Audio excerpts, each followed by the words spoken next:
Hey, this is Caple from onmontlake.com checking in for Seattle sports from Beaver Stadium.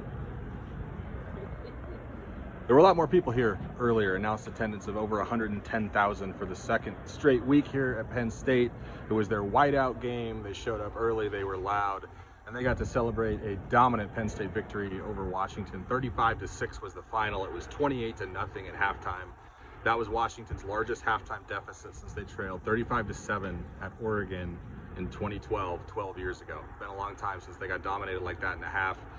There's really not a lot of analysis necessary from this one, as it has been in a couple of their losses this year for Washington. The story was they got out physical.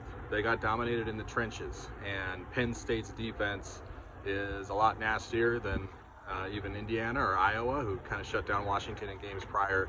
Abdul Carter was a nightmare off the edge. Penn State star edge rusher, defensive end, had a couple sacks, had a few TFLs. He forced a fumble.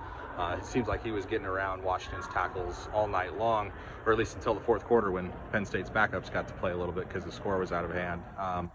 Only 50-some yards of offense for Washington at halftime. It was a blowout. Penn State ran the ball, they threw the ball, they converted 7 of 7 on third down in the first half alone. So even when there was a rare opportunity for Washington to get off the field, they just didn't.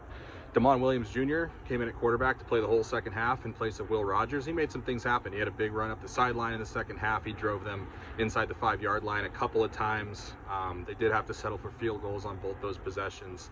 He was sacked a few times too, but you could see how he gives them a little bit of electricity, a little bit of juice. Jed Fish says right now he's planning on Will Rogers remaining as the starting quarterback going into Friday's game against UCLA. It's a big one. The Huskies need it to get bowl eligible. They're 5-5.